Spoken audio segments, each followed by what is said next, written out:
اعوذ باللہ من الشیطان الرجیم بسم اللہ الرحمن الرحیم ان اللہ ملائکۃ یصلون علی النبی یا ایھا الذین آمنوا صلوا علیہ وسلموا تسلیما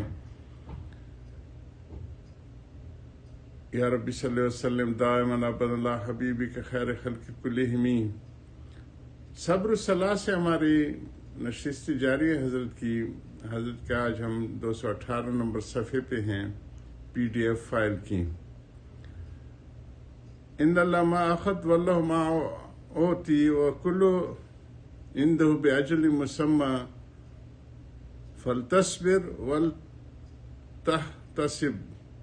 صحیح بخاری کی روایت پہ حضرت شروع ہے ان کی صاحبزادی کے ہاں بچے کی فوتگی کا، اور اس کو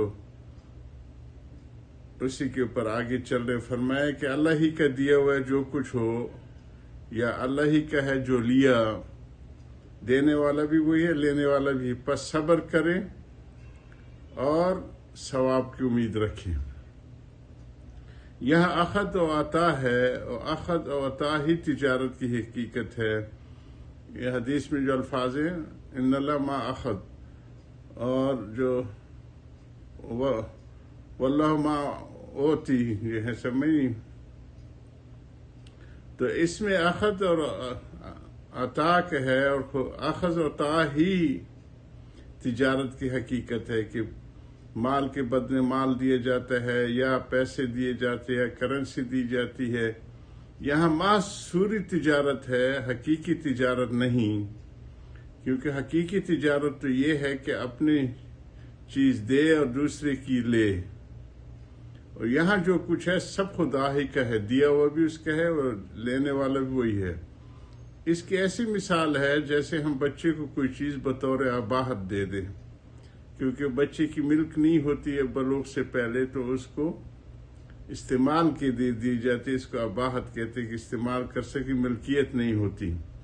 اباحت کی قید اس لیے پڑی تاکہ آگے شرعی اعتراض وارد نہ ہو، پھر کسی مسئلے سے وہ چیز اس سے لے لے اور دوسری دے دے۔ مثلا کسی کو اپنی اولاد کو اصول تجارت سکھلانا مقصود ہے، اور اس کو ایک ابگینہ کا ٹکڑا دیتے ہیں اور ایک اشرفی کے بدلے بچے سے اس کو خرید لے تاکہ وہ ابگینے کی حقیقت اور روپے اور اشرفی کی قیمت سے واقف ہو جائے، تو یہ در حقیقت تجارت نہیں بلکہ صورت تجارت ہے، کیونکہ وہ تو دی ہوئی بھی اس بچے کو چیز جو دی تھی انہوں نے، قیمتی چیز جو دی، اور جو اشرفی دی وہ بھی باپ کی ہے، تو یہ صورت ہے سکھانے کے لیے۔ اسی طرح حق تعالیٰ نے بعض چیزیں بندے کو نامزد کر دی ہیں جو اباحت کی طور سے ہے کہ ہمیں تو صرف استعمال یا اس سے فائدہ لینے کے لیے ہے، حقیقی مالک تو وہی ہیں، وہ اس پر ملک کے آثار بھی مرتب کیے گئے ہیں۔ جو دنیاوی قانون ہے اس کے حساب سے تو ملک ہو جاتے، مگر حضرت کے حق کے ملک کے اعتبار سے یہ نامزدگی اباحتی ہے۔ اللہ سبحانہ تعالیٰ کی جو اصل ملکیت ہے وہ تو وہی ہے، اور انہوں نے ہمیں استعمال کے لیے چیزیں دی ہیں۔ ہاں دوسروں کے اعتبار سے ملک کہنا صحیح ہے کہ دوسرے جو لوگ ہیں جو دنیا کے نظام کو چلانے کے لیے اس میں یہ اس کا مالک ہے، اس کے اعتبار سے کہنا صحیح ہے۔ اس کی ایسے مثال ہے جیسے طلباء کو مدرسے سے کتابیں دی جاتی ہیں، جیسے مدرسوں میں لائبریریاں ہوتی ہیں، تو مدرسے کی ملک کے اعتبار سے جو کتابیں طلباء کے نامزد بطور اباحت ہیں ان کو دے دی جاتی ہیں کہ واپس کرنی ہے، مگر بعض آثار اس میں ملک کے بھی ہیں، چنانچہ ایک طالب علم سے دوسرے طالب علم بلا اذن کی کتابیں نہیں لے سکتا، کہ وہ ہوتی تو لائبریری کی ہے لیکن ایک دوسرے کے طالب علم فائدے کے لیے اٹھا لیتے کتابیں۔ اسی طرح تعالیٰ نے بھی بعض مسائل کی وجہ سے بعض اشیاء کو ہمارے لیے نامزد فرما دیے ہے کہ یہ فلاں کی ہے فلاں کی ہے، لیکن حقیقی مالک تو اللہ سبحانہ تعالیٰ ہے۔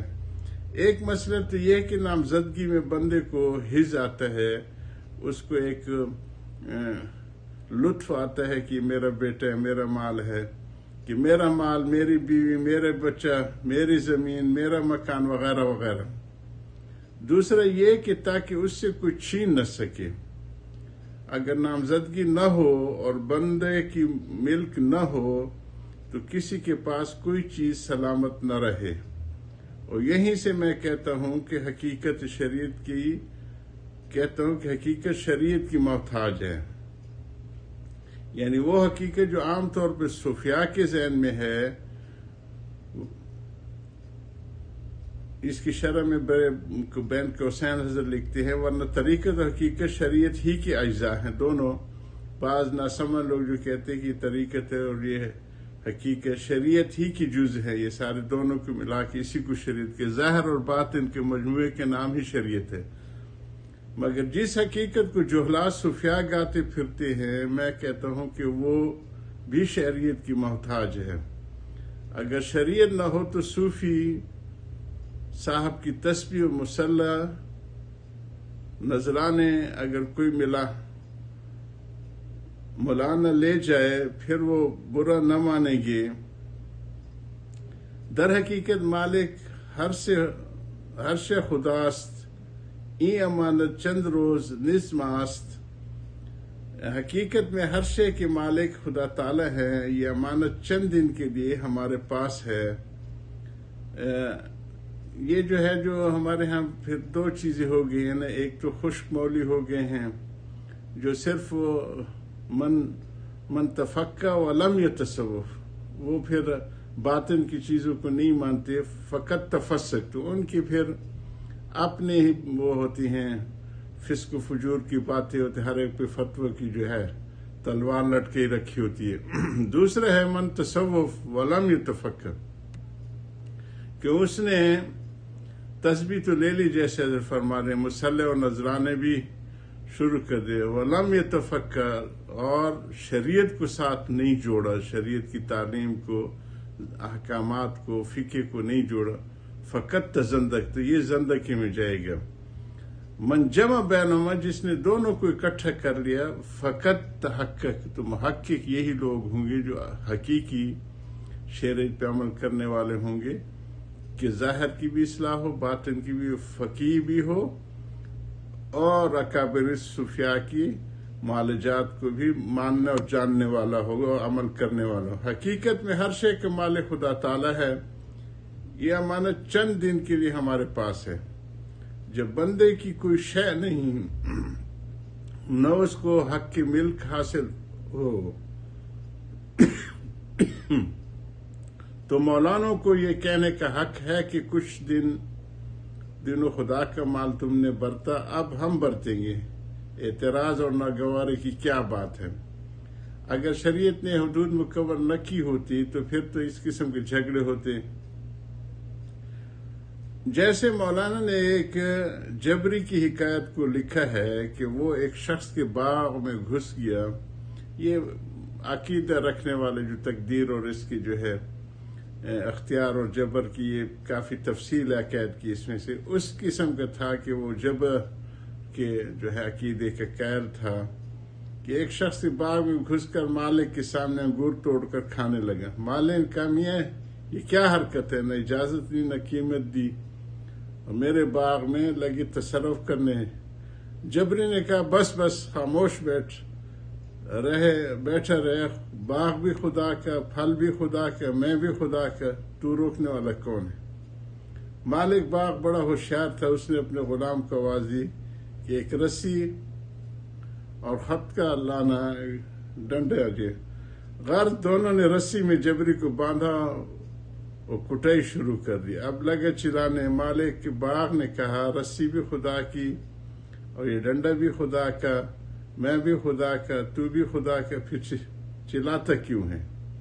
چونکہ چوٹ کا تحمل نہ ہو سکتا تھا اس لیے یہ جواب نہ دے سکا.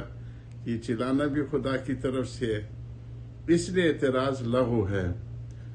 حضرت نے جب بلکہ ہوش درست کر کے کہنے لگا گفت تو بکردم از جبر اے یار، اختیار است اختیار است اختیار است. اس نے کہا کہ میں نے تو توبہ کر لی، جبر کچھ نہیں، اختیار ہی ہے. اور وہ چوٹ کھا کر صوفی نہ رہا بلکہ مولوی ہو گیا. حضرت کی ان باتوں کو جاری رکھیں گے. وآخر دعوانا الحمدللہ رب العالمین. یا رب صلی وسلم دائما ابدا علی حبیبک خیر خلق کلہم.